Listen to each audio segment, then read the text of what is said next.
No meio de um apocalipse de gelo, esse infeliz teve a sua vida ceifada pela sua namorada, mas de algum jeito ele conseguiu voltar no tempo para se vingar dela.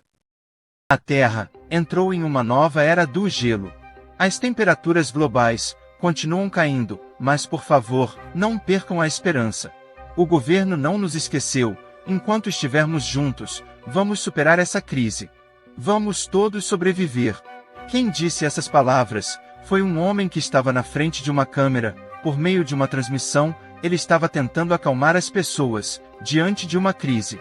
Mas no meio da sua transmissão, um avião acabou perdendo o controle, caindo em cima dele, destruindo a câmera, assim, acabando com a transmissão. Diante de uma TV, cheia de estática, vemos um local cheio de sacolas e caixas, em um lugar que está sendo engolido pelo gelo. De repente, começamos a ouvir umas batidas na porta. Se aproximando da porta, estava um cara, carregando um bastão cheio de pregos. Ele olhou pelo olho da porta, e descobriu quem estava do outro lado. Era uma bela mulher loira, com olhos brilhantes. Ele logo a reconheceu, e chama pelo nome dela, Yona. Implorando para ele abrir a porta, ela chama pelo seu nome, Hanfeng. Todo bobo, Hanfeng abriu a porta. Cuidadoso, ele pergunta para ela o motivo dela ter vindo a um lugar tão perigoso, e sozinha.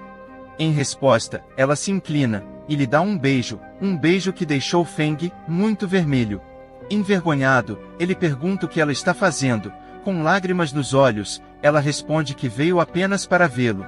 Chegando perto, ela diz: Você é o único que sempre me apoiou, que sempre me ajudou, quando eu mais precisava, e agora, estou querendo retribuir o favor. Você parece estar com frio, que tal me deixar te aquecer esta noite? Animado, ele diz: Eu sempre fui apaixonado por você, eu esperei tanto por esse momento. Essas palavras deixam ela muito feliz, e querendo recompensar pelo tempo perdido, ela pede para ele fechar os olhos. Feliz por ter os seus sentimentos retribuídos, ele fecha seus olhos, esperando por mais um beijo de sua amada.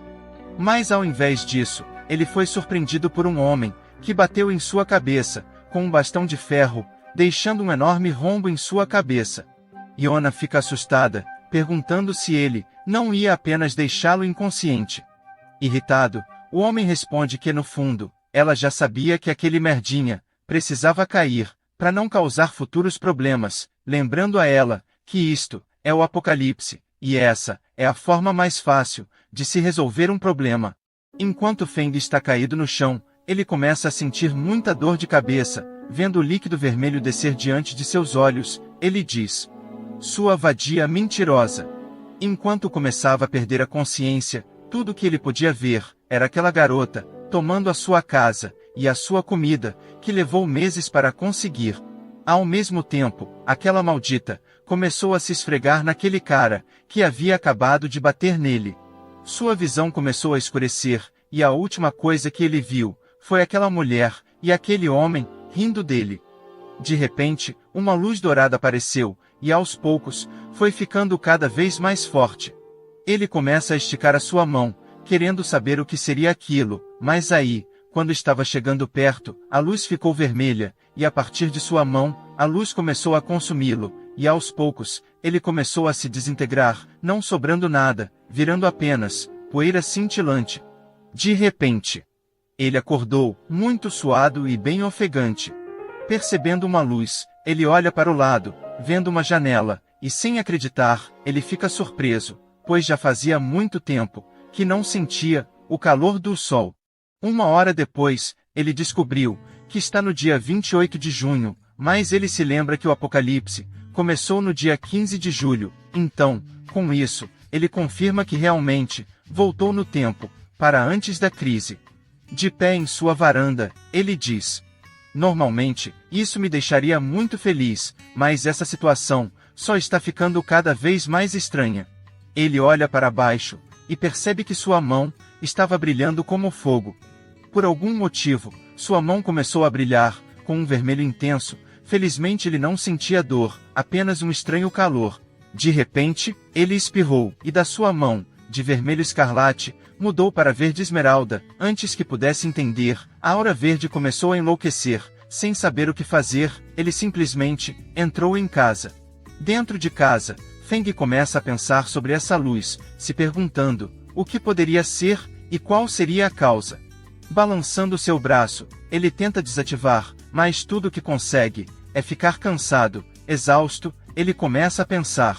Depois de pensar um pouco, ele pensa que isso é exatamente igual a uma coisa que ele viu nos quadrinhos. Pegando uma faca, ele tenta ativar o seu poder, esperando alguma coisa acontecer. Depois de um tempo, nada acontece. Desanimado, ele diz que isso é muito broxante. De repente, ele começou a sentir fome, e vai para sua geladeira, apenas para descobrir que não tem nenhuma comida, apenas uma garrafa de água. Faminto, ele procura por alguma coisa, e acaba encontrando uma lata de soja. Ele abre a lata, e percebe que são apenas sementes. Decepcionado, ele diz que não tem jeito, vai ter que ir ao mercado, e fazer um enorme estoque de comida, para antes do apocalipse chegar, mas por enquanto, vai enganar a fome com essas sementes. Com sua mão verde, Feng pega uma das sementes, e a joga em sua boca, mas aí, do nada, a semente explode, e debaixo da fumaça, ele encontra uma planta, dentro de sua boca. Removendo a planta, ele pergunta, o que diabos acabou de acontecer, e então, ele percebe que o seu cansaço desapareceu, junto do brilho verde que estava em sua mão. Curioso, ele arranca uma das folhas, e descobre que dentro dela haviam brotos de soja, prontos para serem colhidos. Ele fica feliz, pois tinha acabado de descobrir a função do seu poder, e agora mesmo, ele decide começar a fazer o seu estoque. Lá fora, debaixo do sol, ele foi até o centro da cidade. Enquanto caminha, ele tenta entender como funcionam os seus poderes. Se a luz verde faz as plantas crescerem, então, o que será que a luz vermelha faz? Enquanto está pensando, ele acaba escutando alguém chamando pelo seu nome. Ele acha essa voz familiar, e ao se virar, ele reconhece aquela pessoa. É ninguém mais e ninguém menos que aquela mulher que o levou para a morte na sua primeira vida. Chocado, ele fala o nome dela. Li Yona. Essa garota foi a primeira paixão verdadeira de Feng. Por 3 anos, ele fez de tudo por ela, para deixá-la feliz, com o desejo de um dia ter um relacionamento romântico com ela. Mas agora, sabendo quem ela realmente é, e do que foi capaz de fazer com ele, tudo que Feng deseja é colocar as suas mãos ao redor do belo pescoço dela e apertar com força até ela parar de respirar. Fora dos seus pensamentos, Yona o chamou, e preocupada, ela perguntou se ele está bem, pois ela chamou seu nome várias vezes, mas ele não respondeu. Sem graça, ele diz: "Ah, desculpe, é que sua beleza me deixou sem palavras." Rindo, ela responde que isso é fofo, e pergunta quando foi que ele havia ficado tão bom em bajular. Nesse momento, ela faz uma cara de princesa, e sorrindo, ela diz: "É muita coincidência te encontrar aqui, eu estava a caminho do shopping, você quer me acompanhar?" Ela esperava que ele aceitasse, mas diferente do que esperava, Feng simplesmente passou direto por ela, dizendo que não podia, pois agora está muito ocupado. Essa resposta deixou ela confusa. Sem olhar para trás, ele pensa que agora não é uma boa hora, mas em breve, ele terá a sua vingança. Dentro de um supermercado, ele procura por suprimentos, remédios, roupas de frio, e todos os equipamentos de sobrevivência. Enquanto procura pelas suas provisões, ele começa a pensar: eu tenho que me apressar, não é apenas por causa do apocalipse, mas porque, no futuro, essa e todas as outras lojas vão ser completamente varridas. Em algum momento no futuro, alguém vai roubar tudo, e quando digo tudo, quero dizer tudo mesmo. Essa pessoa conseguiu levar a loja inteira, não deixando nada para trás. Ninguém conseguiu descobrir quem foi, então antes que isso aconteça, preciso começar a pegar tudo que puder carregar. Enquanto olha sua lista, ele se lembra de um problema. Olhando sua carteira, ele vê que não tem o suficiente, e frustrado, pergunta como vai pagar por todas essas coisas. De repente, uma notificação aparece em seu celular, informando que seu pedido de empréstimo feito há alguns meses foi finalmente aprovado. Com isso, ele teve uma ideia. Usando seu celular, ele faz uma conta em cada banco conhecido. Animado com a ideia, ele diz: em breve, toda a economia vai entrar em colapso, não tem problema fazer alguns empréstimos. Em outro local, vemos Yona sozinha, andando pelo centro, muito irritada. Ela pergunta quando foi que o Feng começou a se fazer de difícil. Chateada, e fazendo uma cara feia, ela diz: Como aquele cara ousa me dispensar? Han Feng, você é apenas um de muitos outros cachorrinhos que eu tenho, não fique se achando especial. Você nem ao menos tem um carro, e se acha bom o suficiente para me rejeitar. Da próxima vez que a gente se ver, não serei gentil com você. De repente, ela ouviu uma buzina. Olhando para trás, ela vê um grande carro, e olhando pela janela, ela nota que quem está dentro dele é justamente o Feng, dando um oi para ela. Chocada, Yona pergunta se esse carro é dele. Saindo do carro, ele responde que sim. Se gabando de seu novo carro, ele diz que acabou de comprar, com o dinheiro que recebeu dos negócios de seu pai, e revela que acabou de deixá-lo no aeroporto. Essa informação deixou ela surpresa, e fazendo uma expressão de tristeza, ela diz: Me desculpe, queria que você me acompanhasse nas compras, mas não sabia que você já tinha um compromisso com seu pai. Eu sinto muito, por um instante, achei que você estava me rejeitando.